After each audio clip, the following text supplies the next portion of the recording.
Como você lida com situações difíceis? Consegue se manter de cabeça erguida ou sente os momentos pesarem mais e te desanimar? Hoje vamos explorar como é possível lidar com situações e experiências difíceis através de uma grande obra do Estúdio Ghibli, que é o Túmulo dos Vagalumes. Olá, eu me chamo Rafael Bottigelli e esse é o canal Histórias e Valores, um canal focado em explorar grandes histórias de filmes, livros ou animações e extrair o melhor delas, suas mensagens e seus valores. Na obra O Túmulo dos Vagalumes, nós acompanhamos a história de dois irmãos, Seita, de 14 anos, e Setsuko, de 4 anos, que são obrigados a viver o horror da guerra após o falecimento de sua mãe. Seita acaba encontrando a mãe num hospital completamente enfaixada devido a queimaduras ostensivas em todo o seu corpo, e ali ele sabia que ela não duraria por muito tempo. Ele foi obrigado a encontrar a mãe nessa condição, sendo que há poucos minutos atrás, no máximo uma hora, eles estavam dando tchau um para o outro para se encontrar daqui a pouco. A guerra de verdade começa nesse momento, e Seita terá que cuidar de Setsuko, sua irmã de 4 anos, por conta própria. E aqui nós temos o primeiro momento que identificamos como o Seita lida com as situações e com os desafios que ele vai vivenciar. Uma mistura ali de dor, de fuga e também de tentativa de se manter animado. Ele começa a fazer algumas brincadeiras para sair daquele estado de preocupação que ele também não está demonstrando. Ao mesmo tempo que Setsuko, sua irmãzinha, chora porque quer encontrar a mamãe de novo. Em seguida, os irmãos conseguem abrigo com uma tia deles. E ali as coisas caminham bem no início. Eles podem descansar, conseguem ter suas refeições, ter um teto para dormir, ter dias mais animados. Mas com o tempo, a tia começa a tratar as crianças com rispidez, destratando elas, reclamando da sua falta de compromisso, de responsabilidade. E Seita realmente tem um problema. A tia, com frequência, fala para ele que nesse momento é necessário trabalhar, trazer rendimentos, poder ter os seus alimentos, porque é um momento muito difícil para todo mundo do país. Só que Seita, por inocência ou algum tipo de comodismo, acaba não se importando com as falas da tia. E isso começa a gerar conflitos cada vez maiores entre eles. E a tia se torna uma reclamona chata que se vê obrigada a acolher duas crianças que não são suas. Ao mesmo tempo que ela também não consegue trazer um bom direcionamento para essas crianças. Todo mundo aqui trabalha, menos vocês. Ela diz isso em tom de reclamação, mas não é capaz de dizer em tom de instrução algo desse tipo. Seita, é preciso que você trabalhe, pois estamos num momento difícil e é necessário que todo mundo da casa possa contribuir de alguma maneira para a gente passar essa situação e vocês poderem ter seus alimentos, terem sua condição aqui com a gente. Frente a essas grosserias da tia e, em partes pelo seu orgulho, Seita decide sair com sua irmã da casa da tia e eles passam a se alojar num abrigo, num campo em frente a um lago. E no início desse período, as coisas caminham bem. Eles ainda têm alimento para comer, eles conseguem viver sem a pressão, sem aquele julgamento, com liberdade. O filme mostra pra gente como Setsuko, com apenas 4 anos, vivia em total inocência.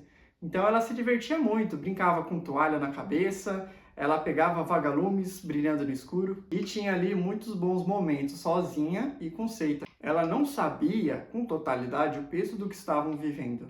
Mesmo tomando consciência da morte da mãe, que não havia sido informado por Seita, mas sim pela tia, ela estava bem. Enquanto Seita, ao descobrir isso, que sua irmã já sabia que sua mãe morreu, ele cai em lágrimas. Mas ambos cuidam um do outro, seja ali por inocência, por uma fuga da dor ou por uma tentativa de se manter, eles vivem esse momento com o melhor que eles têm, com o melhor ânimo possível naquela situação.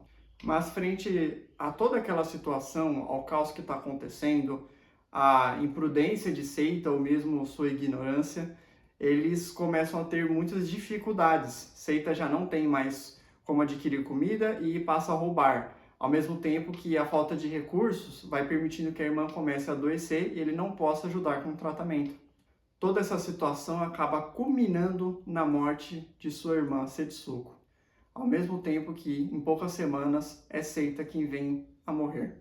Mas uma questão que ficou, além do horror da guerra e da imprudência de Seita, é que eles tiveram bons momentos. Eles conseguiam se animar com brincadeiras, com diversão, E Setsuko morreu sem ter aquela consciência pesada da dor que eles passavam. Para ela, todos aqueles momentos vividos eram espontâneos, naturais e muito alegres. E aqui eu faço um paralelo com o filme A Vida é Bela. Nesse filme, Guido se vê num campo de concentração e na necessidade de cuidar do seu filho, que é uma criança, e preservar tanto a sua vida como a sua pureza e a sua inocência. E para fazer isso, Guido age com uma postura de ânimo, de disposição, criando brincadeiras, conseguindo enfrentar o horror com uma boa postura, ainda que o momento pese e seja incerto. No final do filme, Guido padece. Ele realmente morre, mas consegue preservar a vida de seu filho e a pureza e inocência que ele carrega, permitindo que a criança volte ao colo da mãe. E foi o bom ânimo e a disposição que fizeram tudo isso ser possível para Guido. Guido tinha aquele emocional que Setsuko, de 4 anos, possui, mas com uma consciência adulta, madura e responsável, que permitiu ele dar a vida a seu filho. Entretanto, diferente de Guido, Seita é um menino. Ele é movido por ignorância, inocência e também por orgulho.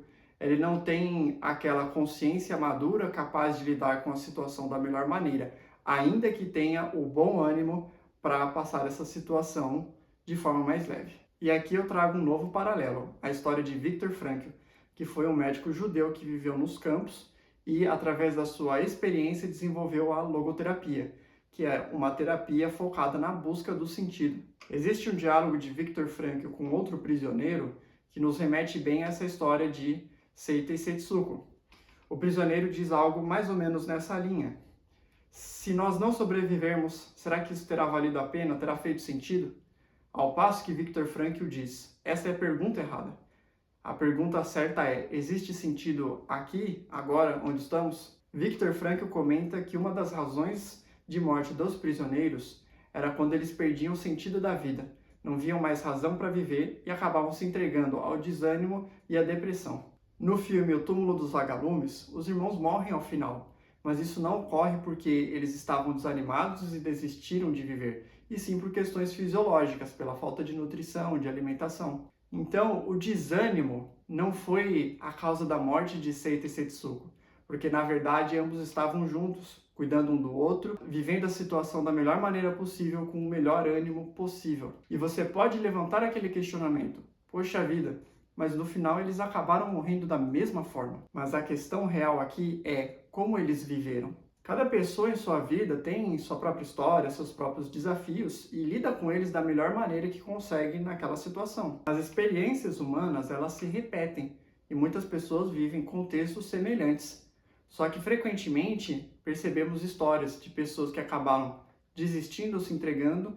Em contrapartida, encontramos aquelas que lidavam com a situação com o melhor ânimo possível, com a melhor postura possível e que eventualmente conseguiam achar a solução de um problema ou sair de um contexto problemático e que lhes causava dor. Túmulo dos Vagalumes nos mostra isso, que mesmo diante de uma tragédia, a sua disposição mental e suas decisões são responsáveis por definir como a sua experiência será. A postura diante da vida é determinante, e mesmo que ela se encerre, a forma que você viveu terá definido toda ela. Foi com desistência e desânimo ou com disposição e ânimo. No final, todo momento conta. Se você gostou do vídeo, deixe aqui o seu comentário, curte e compartilha com conhecidos que podem aproveitar tanto essa história como a mensagem contida nela.